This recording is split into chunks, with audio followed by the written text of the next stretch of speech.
amo yang kemanda kubos bay. Tudo gente punta diski yang kabo. Oh amo minha coração, quem se conhece sang jada.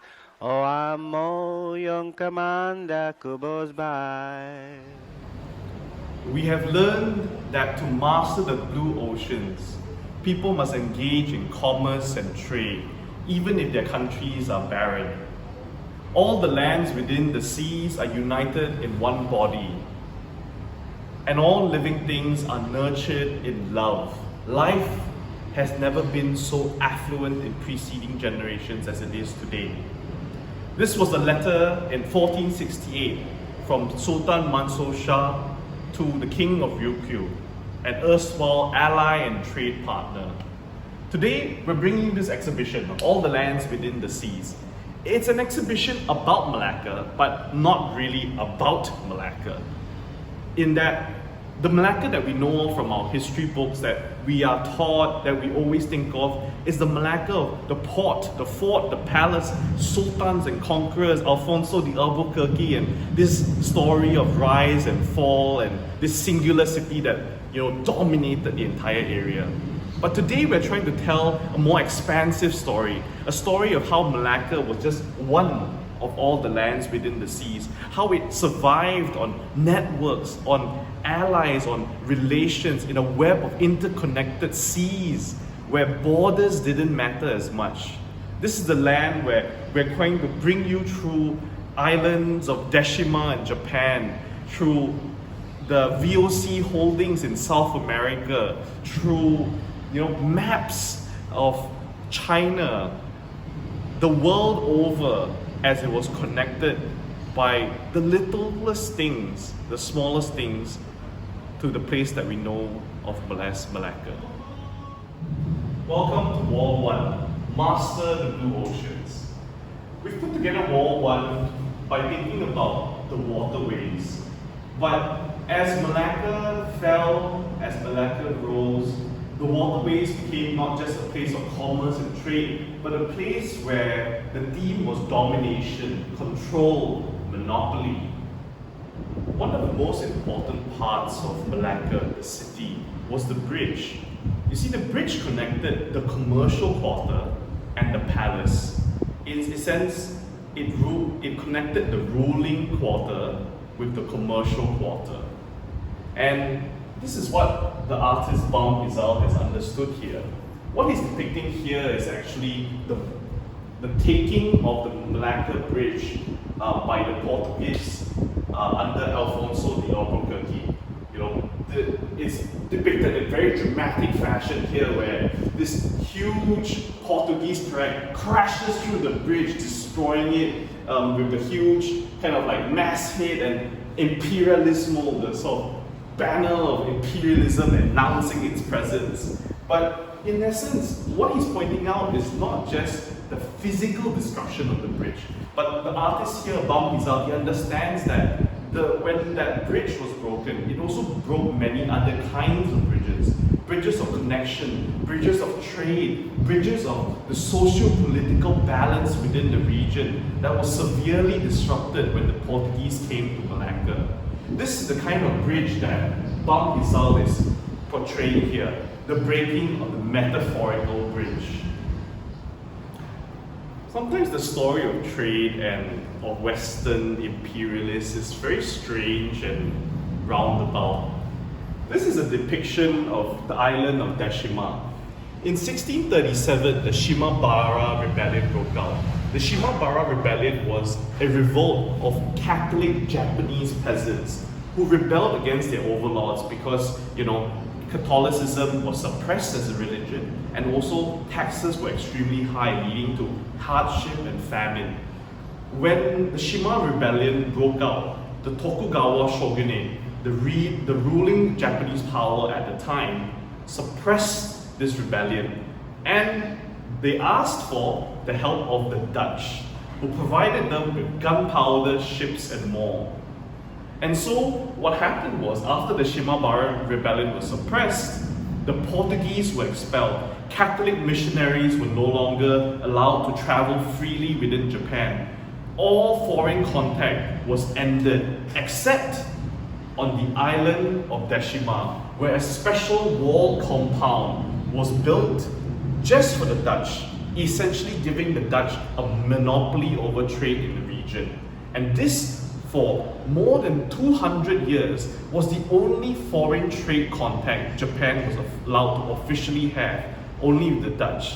It was not until the 1800s when Commodore Perry of the United States, came in with his gunship and basically threatened the Japanese to open up trade or else he would fire upon the harbor. And that's when the era of sakoku, self-exclusion, ended. Most Malaysians, when they see this photo over here, take a look at it. Look at the architecture, the roofs, the canals, the way it's built. Most Malaysians will immediately say, oh, this is Melaka. But actually, this is Batavia, i.e. Jakarta today, in this part known as Pintu Kecil. The story about this place is that in 1740, there was a sugar price crisis. The price of sugar plummeted, and so sugar workers in Batavia, i.e. Dutch Jakarta, were badly affected. They couldn't survive, working conditions were terrible, and most of these sugar factory workers were Chinese. And so they revolted. They basically had a strike and they violently destroyed factory equipment, rebelling and demanding better working conditions.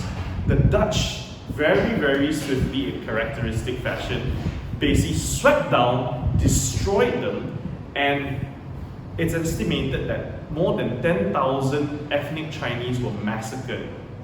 And after the 1740 Batavia massacre, Chinese were no longer allowed to live within the city proper, and so they had to live on the outskirts of the city. And that's why today this settlement is known as Pintu Kecil, i.e. that this is in fact the small gateway into the city actual. We often understand the story of Melaka as, okay, here the white people came and destroyed everything, but we often forget that, the Dutch, the Portuguese, the English, the Danish, they were all fighting against each other during this period of colonialism. So what we have here at number 22 is actually a depiction of Dutch ships fighting the Portuguese ships. This was actually part of the Dutch-Portuguese War from 1602 to 1663, a very long period in which it was a global conflict, not just in Melaka, but in Europe, in the Americas, in Africa, they fought all over the world for each other's colonies. And here's the kicker: while the Dutch were fighting the Portuguese themselves were actually not independent yet. We always understand that Portugal was the oppressor, but at this period of time, Portugal itself was actually part of the Iberian Union, i.e. that it was ruled by the Habsburg kings.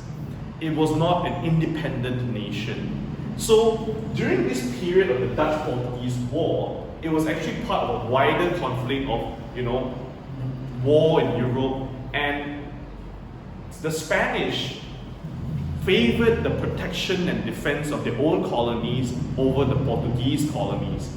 And this led to a lot of resentment among the Portuguese about, why we are in a union with these guys, we are part of the Iberian Union with Spain, why isn't Spain protecting our colonies as well? A lot of this resentment, among other things, boiled over, which eventually led to the Portuguese Restoration War, where the Portuguese fought a war of independence against the Habsburg Empire, against Spain, and eventually gained independence as a ruling kingdom in Europe. And next up is Wall 2, People Must Engage. And so, as with the title, this really is a wall that's about the peoples of Melaka and beyond.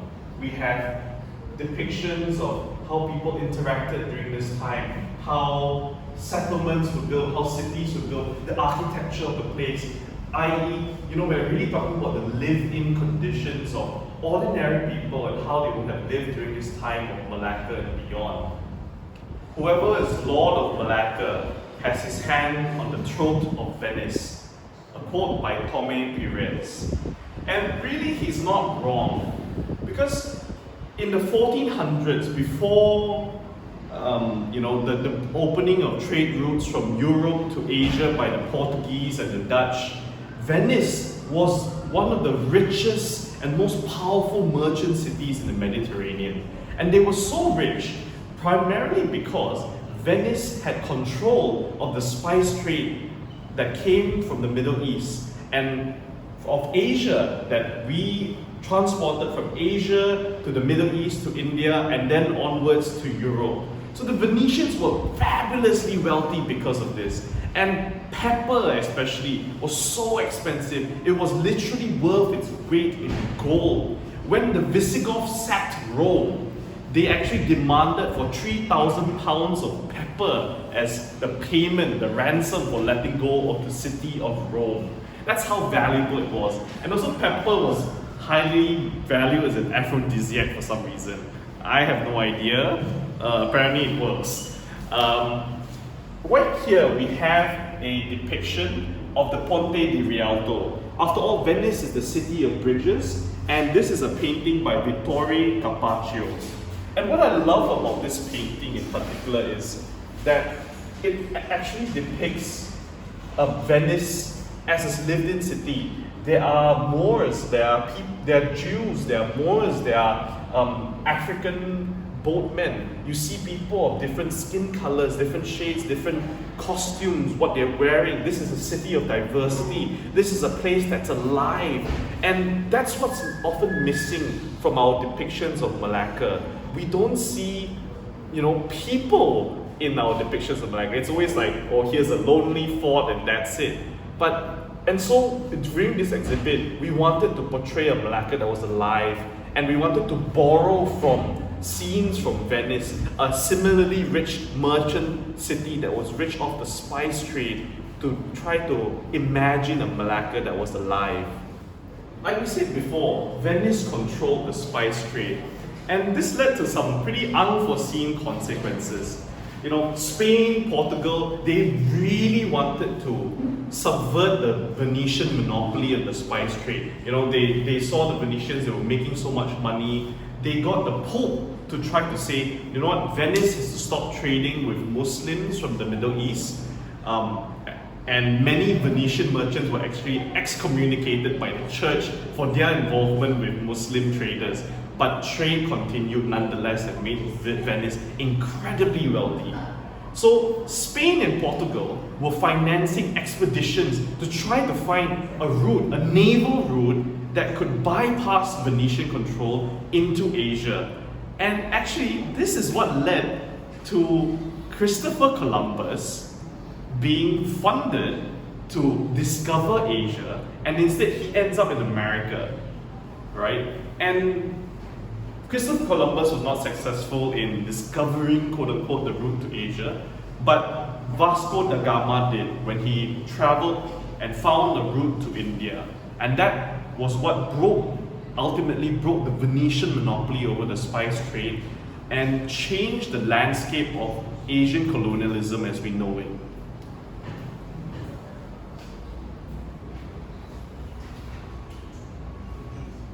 So we've talked about this wall and how it has depictions of life, of trading, of merchants, of people going about their daily lives.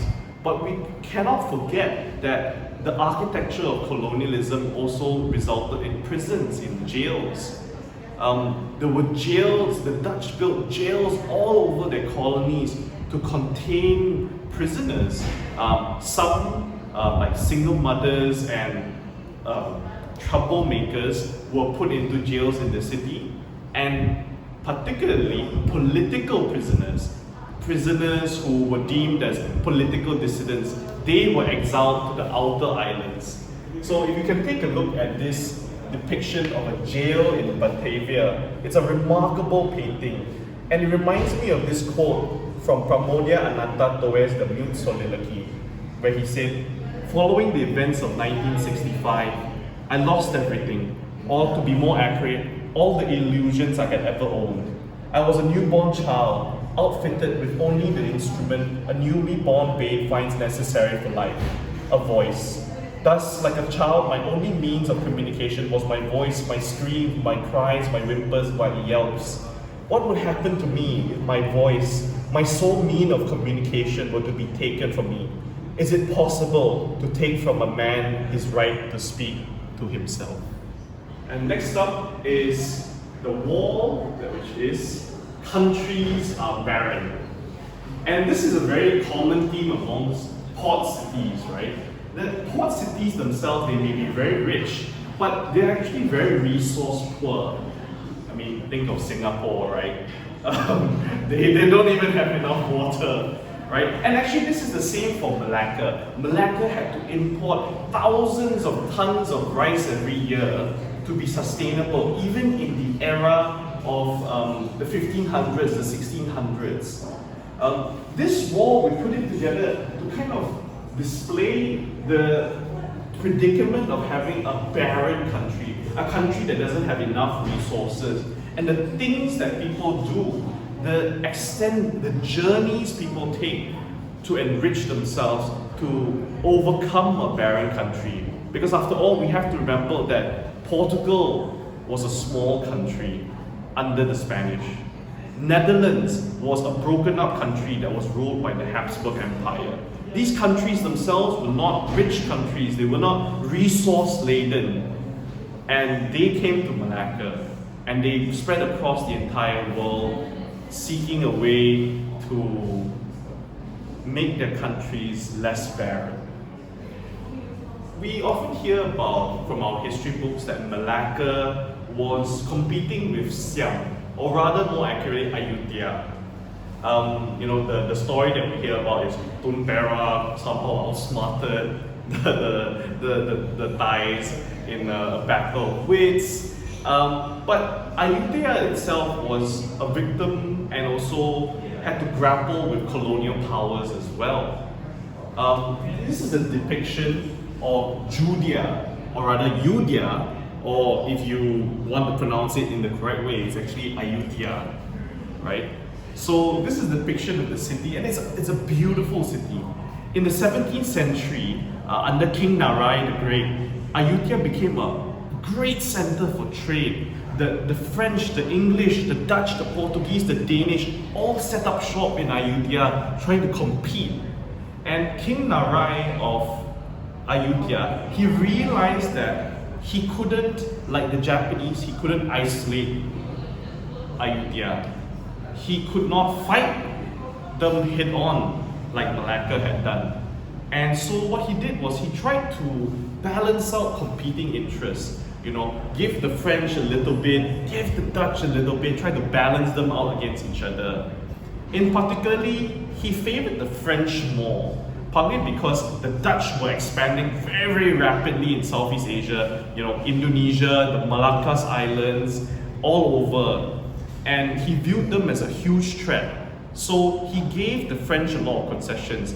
He gave them the right to run the port in Ayutthaya. The port today is known as Bangkok, right?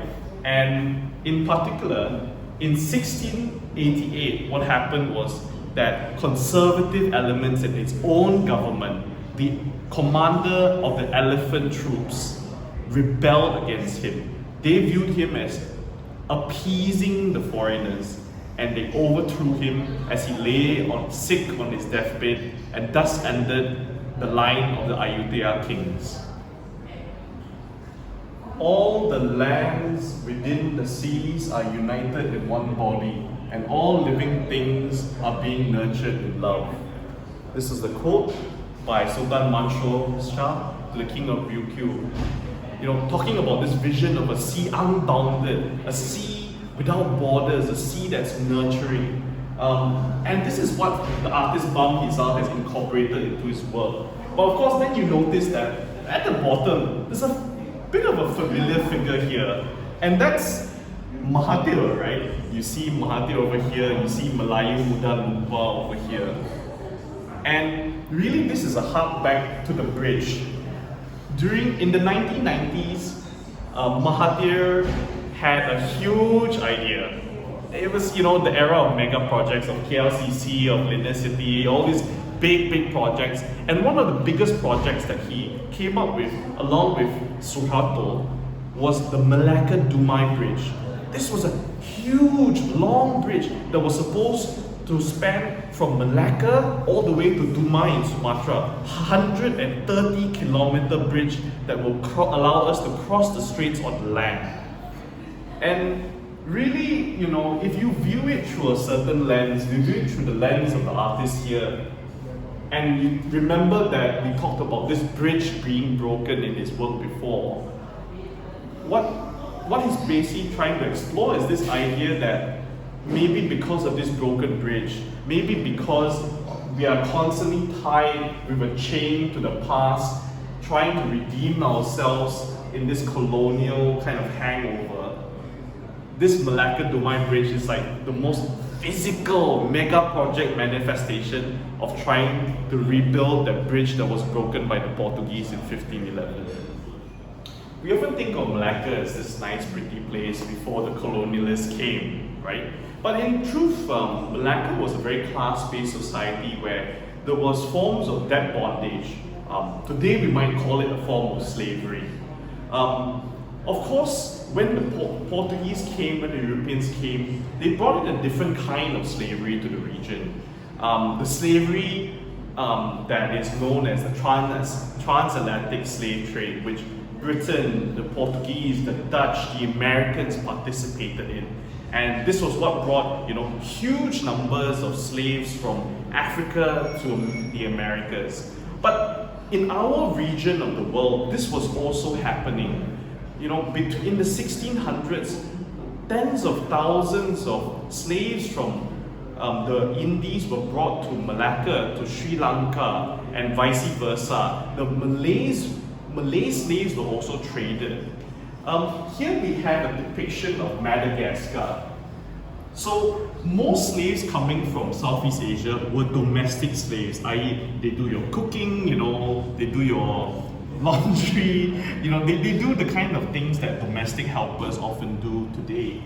But the Dutch, the VOC, were looking for slaves that could do hard labor. And that's why they went to Madagascar. They went to Madagascar and made a deal with the king there, where they physically bought slaves from Madagascar to do hard labor. And so it's really a depiction of this international kind of trade where in many places, including in port cities in Indonesia, the slave trade was one of the most important commodities and sources of wealth for these cities. Next up is Wall 4, all living things. And we put together this wall because it depicts the kind of natural world, the biological world, and the world of people, animal, plants, or fish that was bountiful across the oceans. And this is another aspect of the great colonial exploration expeditions that were happening across the world. So, when the Portuguese came, when the Dutch came, they didn't just employ Dutch people, right? The VOC wasn't just a company of Dutch people. It was, a public listed company. So they employed all sorts of people, all sorts of Europeans, as long as they had the expertise. One of these people was a particular person called Rotan. And this is his depiction of, the plant life and, the landscape of Southeast Asia. It's not very accurate. It looks very like cherubic, like, oh wow, Roman cupids flying around and that kind of thing. But what's important about Rotan is that he made a remarkable book. He compiled all sorts of images, all sorts of maps, and he published it in this giant book called the Itinerario. And what actually happened was that Rotan was Viceroy of Goa, which was a Portuguese-controlled settlement in India. He abused his position. Within the company. He copied maps, he copied information and published into this Itinerario, which was what ultimately allowed the VOC to gain the knowledge, the navigational know-how, the knowledge of where things are in the East Indies that allowed them to come to this part of the world. But another thing about Lin Shoten is that he made all these like very detailed illustrations of plants and all. Like for example, this is a beautiful but incredibly inaccurate picture of nanas, right, which is pineapple, and mangas, which is mango, and yakwas, which is jackfruit, right, nangas. It's actually a very big European tradition for colonialists to come, and these colonialists were very multi-talented. They were generals, they were administrators, they were often Jesuit missionaries, so they were also preachers, but they were also artists and illustrators. And for many of these expeditions, they would actually bring troops, like dozens of painters and illustrators and engravers with them when they traveled. For example, in a particular Spanish expedition to the Americas, they produced 500 descriptions. But in terms of images, they produced 6,700 images. So really, you could call it that the exploration that they were doing was really like a giant painting studio. And this is part of the colonial kind of urge and impetus to capture, to portray, to depict to people who were back in Europe what the East Indies, what the exotic kind of Asia or Americas was like. So here we have a map of Sumatra, of the Malay Peninsula, and in particular, we want to look at Johor. And this is really the center of where the Sejarah Melayu, or more formally known as the Sulalatus Salatin, was compiled and written. It's actually not known who the actual author of the Sulalatus Salatin was. It was compiled sometime in the 15th and 16th century, and most scholars believe that it was derived from an earlier work called the Hikayat Melayu. But really the story of the Sulalatus Salatin is quite fascinating.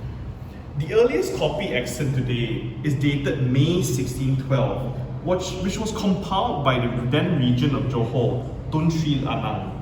So this manuscript is considered the most faithful, and the most extant copy we have today is called Raffles number 18, named so because Sir Stamford Raffles acquired this particular copy of the Sejarah Melayu. Tun Sri Lanang actually compiled and rewrote the majority of the Sejarah Melayu while in Johor. In 1613, the Acehnese Empire attacked Johor, and Tun Sri Lanang was taken captive. And this work, the Sejarah Melayu, was finished while he was in captivity. And finally, we come to Wall 5, named Preceding Generations. We've named it this because, this is the wall where we are now thinking about, having gone through this journey of Melaka, of maritime waterways throughout the world, we're now thinking about its generations, its echoes, its legacies throughout time. We understand Melaka as a port, a city on a hill, a famosa, St. Paul's Church, the Sultan's Palace. But really, what I love about this particular illustration, this particular map, is that its focus is entirely different. Here, Melaka is just a tiny blip in this thing, right? The focus is entirely on the seas. And actually, Melaka in the Sultanate era has been largely described as an impoverished land. Multiple chronicles have actually attested to how poor Melaka was as a land. Zheng He's companion Ma Huan actually reported that in Melaka, all is sandy, saltish land. The fields are infertile, the crops are poor, the people seldom practice agriculture. The Portuguese historian De Barros called Melaka a barren land. And because of how poor the soil was, Melaka imported nearly all of its rice. Food was so precious that Malay laws in the 1440s allowed owners to kill upon sight thieves caught stealing agricultural produce. Perhaps it was this particular scarcity that made Melaka necessary to become a trading port. In the words of scholar Shauna Kim Loy Ball, who said, "There's something poetic in the fact that Melaka's land was inherently inadequate to feed a population of any size, for this was always a city that looked to the sea for sustenance. And finally, we come to the final artwork in this exhibit, which is an original artwork by the very talented Amanda Gayle, a digital collage named All the Maps Within the Seas. I think this particular image actually encapsulates the spirit of this exhibition, which is that we want viewers to come into this exhibit and view with a wandering eye. There's no particular structure. It's not a grid. It's a kind of coast of images that you let your eye wander, you let your eye explore and make connections yourself. So Amanda, what she's done is actually, she's taken different images and actually collaged them, superimposed them, weaved them into a palimpsest of images that represents a synthesis of this. And actually, I think it's, it's particularly poignant because in the past, parchment was a very valuable resource. Paper was very expensive. So it's very common in the past for artists to actually use old parchment, use old canvas, repaint over them, creating layers of history, layers of ownership and artistry over the decades. And really, this is what Amanda's done. She's expressed that in digital form. And that's why I think there can be no better end to this exhibition, but this work called All the Maps Within the Seas.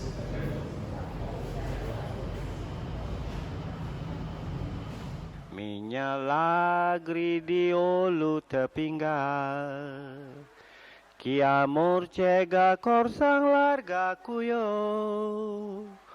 O amor me coração, quem se conhece sang jada. O amor yang kemanda ku bos bai.